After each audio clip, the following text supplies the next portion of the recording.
Everything just changed for the Toronto Maple Leafs as not only do we have a massive update surrounding John Tavares and his future in Toronto, where we have some new details that have been revealed surrounding his future contract, we also have multiple moves that have happened behind the scenes for the Leafs that have big implications going forward. We'll break that down as well as discuss another sickening and crazy turn in the Mitch Mner situation and the Mitch Mner saga. But before we get into it all, if you're part of the percentage who aren't subscribed to the channel, you guys have been absolutely fantastic. Make sure to hit that subscribe button. Thank you guys again. About 71% of you who are watching right now aren't subscribed. You guys have been absolute beasts, so make sure to hit that subscribe button. Darius, a lot to go over today. Obviously, there's a lot of news to cover. There's some stuff behind the scenes that has went down. We also have a big update surrounding John Tavares, but we'll start with the Mitch Mner stuff, and it's a brief update, but it's one that is pretty telling, and it is surrounding his charity event. He has canceled his yearly Toronto Summer Charity event. After thoughtful consideration, we have made the difficult decision to cancel this year's event. The uncertainty around Mitch Mner's schedule makes it challenging to plan responsibly. Out of respect and for the time and commitment of our partners and supporters, we feel it's best to make this decision now. While we are disappointed to not come together this year, the foundation will continue to honor all its commitments to charitable partners. So Darius, just quick thoughts on this, then we're going to have a big John Tavares update here. I think this also, lends credence to the fact that he's probably not returning to Toronto, but an unfortunate, just unfortunate in general, because this event was always, a good time. We always got good, pictures and all these different things. It was overall just a fantastic event. Unfortunately, it got canceled.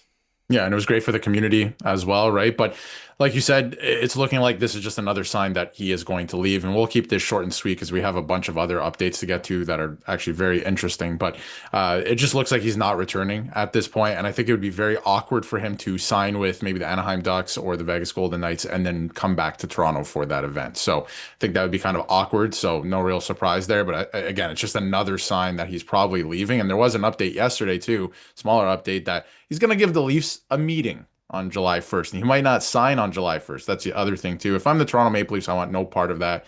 It's just, I hate everything that's come out about this. But anyway, it doesn't look like he's coming back. Yeah, and obviously we'll keep you up to date if anything new drops surrounding Mitch Mner. We're going to get some clarity here now in probably a week or two. But let's dive into a different report now. And this one is surrounding Brad Marchand a little bit, which we had a video on earlier today, which of course we'll continue to keep you up to date with that. Seems more likely than ever that they have a chance to sign Brad Marchand. And we'll probably have another video coming on that later this week into next week as things pick up there. Once, of course, the Stanley Cup ends, that's when the Brad Marchand sweepstakes are going to heat up. But this is pretty big now surrounding John Tavares, and he's the one that, out of all the moves that are going to get done, aside from Matthew Knies, John Tavares could even get done before Matthew Knies, depending on what happens here. But Chris Johnson came out and said that it will and should look like Yanni Gourde's 6-year deal, but that it'll definitely be above the $5 million AAV that we have been discussing over the last little bit. Now, there was a brief point in time, where $5 million was seen as, maybe a bit too much and stuff like that. It seems now that it's definitely going to go above $5 million for John Tavares. But the big interesting thing here is the 6-year contract that he's supposedly going to get, similar to Yanni Gourde's deal. So Darius, fans aren't necessarily some fans at least aren't super excited about this. I'm curious to see what you guys think about it in the comment section. You can see this here. I want John Tavares back in the team, and just over $5 million is amazing value. But we do not need to sign him for 6 years. I think it should be 3 to 4 years max and reevaluate after that term. What are your thoughts? I think 6 years is a little long. He'll be 40 basically by the time that this is over. But at the same time, if you're able to get the AAV, I guess it's down to $5 million. Like 6 years for me, I'm fine with a 6-year if it's like $3 or $4 million a year. But 6 years at 5, you're approaching, you are at $30 million for John Tavares, coming off of a great year, one of his best years in recent years. But at the same time, it's a very interesting turn in this reporting here from Chris Johnson, because he was one of the ones who was saying that he might not even get $5 million. It might be in the $4 million range. Yeah. It seems now he's lining up with the other reports from the other reporters that it's going to be over $5 million.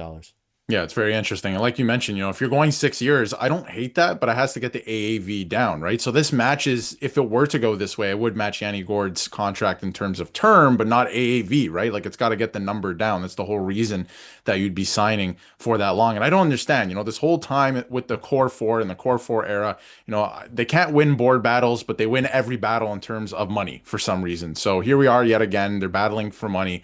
And, John Tavares, if he's on the open market, yes, he's going to make a ton of money. If the Leafs end up saying, listen, we're going to go in a different direction, he's going to make $8-9 million, maybe even more on the open market, because he scored 40 goals or almost 40 goals last season. So that makes some sense, right? And again, I don't think the 6 year thing is that bad, but it has to get the number down. If it's 6 by 6 or 6 by 7 or something like that, that makes no sense at that point. That's the whole reason we were talking about the longer contract. And even for John Tavares' sake, you don't want to sign a very long contract and then end up on Robida Island or LTIR at some point, right? You want to go out somewhat gracefully. And I think that the fan perspective of John Tavares is pretty good at this point because he has taken less. But, there's a lot of battling going on in terms of negotiating right now. So, it could make some sense if it was $6 million, but it was a shorter contract. I think a lot of people would be on board with that, right? Because then you can reevaluate the team again in a couple of years. But if it's going to be long term and for a lot of money, I don't know if it makes sense anymore. So it's got to be under five for me if it's 6 years, or if it's over $5 million, then it's going to be a much shorter contract. Yeah, I don't like it. I'd be fine with letting him walk at that value, but let us know down below what your thoughts are on it. Also, a few other notes. Again, they're interested in Brad Marchand. They will have an opportunity for him. We'll have another video coming on. We have one, of course, earlier this morning, so more coming on that. But let's dive into a few other things here now. Let's start with some prospect news that has come out, and this is surrounding a couple of different players we've discussed on the channel a lot. And let's start with here. So Maple Leafs prospect Roni Hirvonen is heading back to Finland for a 1-year deal, and while the Leafs retain his rights, it wouldn't be surprising if many prospects are unqualified. So if you've been following the Leafs for a while, we think back to the Kyle Dubas, instance where they traded back. They got a couple of prospects, including Topi Niemela, who we covered on the channel a little bit last year and the year before about being a up-and-coming prospect and a guy who could, maybe even turn into a star. It seems on those two fronts, regarding Topi Niemela and Roni Hirvonen, I don't know if either of them now are going to touch the NHL. And to see this news surrounding Roni Hirvonen, very, I guess, unfortunate to a degree. I mean, of course, prospects don't work out all the time, but this was a guy that at one time in Roni Hirvonen had some big NHL talent, and now he's returning to Finland on a 1-year deal. And it's, if anything, they're definitely changing. We've seen it clear, like they say in the tweet here. They've changed their way, according to Joshua Cloken. I mean, we can notice it, the way that they're drafting and the way they're handling drafts, even when they got rid of a lot of their guys who used to make these draft decisions. Yeah, and Leach just came in last year. They hired him from the Dallas Stars. He's going to change a lot in terms of drafting philosophy, so I'm excited for that. But this is another guy, and even Niemela, we don't know what's happening with him. His agent came out and said that basically he's committed to staying in North America, but we don't really know what's going to happen, right?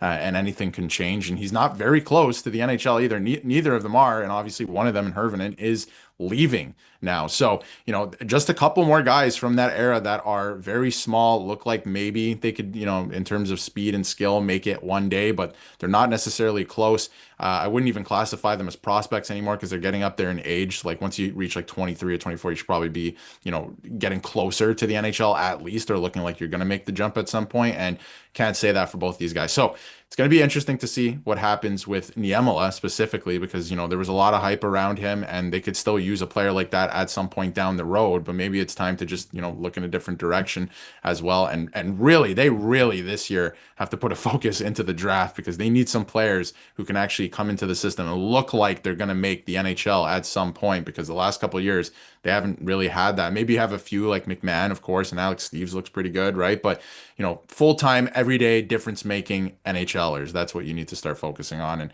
these are two guys that look like they were going to be that at some point, but it's not heading in that direction. Hopefully Easton Cowan can be that. The couple guys they had closest, they traded away, Fraser Minton and, of course, Nikita Grabenkin. So it's going to be interesting to see what happens with that. And again, like you mentioned with Topi, it's interesting. It's going to be intriguing to see. And we know there was a lot of rumblings back in March. We covered it about whether he was committed, Topi Niemela, to North America. We're going to see there what happens. One quick note before we wrap up as well surrounding Brandon Pridom. Just a report, and kind of within this from James Myrtle, it came out that he really wants to be in Toronto, and kind of, if he does move on from Toronto, Brandon Pridom, then of course the Leafs are going to have to find replacements, but it seems like he is happy staying in Toronto. Now, there were some rumblings about him potentially, chasing another GM job elsewhere instead of being the AGM. It seems now, which is very important because he does a very good job behind the scenes. No one really talks about him because Brad Treliving gets most of the praise here. He's great with the cap, the way the Leafs have handled everything there. What are your thoughts on this piece of news? I think it's encouraging news overall. Yeah, absolutely. He's the cap guru for the Toronto Maple Leafs, right? Like that's what he's always been. But there is a lot of fan reaction, a lot of people saying maybe you should just, clean house in terms of people who are there from management to coaching to players from the Kyle Dubas era. But for me, I think he's a great AGM. I don't think you should get rid of him for the sake of getting rid of him. It doesn't sound like he is looking for a GM job. And if he was, then obviously you'd have to replace him in that way. You would have to, hire another assistant GM. But he's great to me. He knows what he's doing with the cap. Very smart guy. He's credited with a lot of sneaky things the Leafs have done with the cap over the last couple of years. So I would keep him around if he wants to be here, right? I think that he does have use. And again, you have new guys in the organization like Brad Living that value different things than Kyle Dubas that I think actually can win you hockey games in the playoffs. But having Pridom, with him and having different, ideas and different perspectives isn't necessarily a bad thing. So I would keep him around. Don't get rid of him just for the sake of getting rid of him. If he wants to be here, he's good at his job. Yeah, let us know what your thoughts are. I agree with you on that. It's going to be interesting. A lot of news coming out, and things are going to pick up very, very quickly as the NHL Stanley Cup Finals come to a close. Thank you guys for watching. See you later.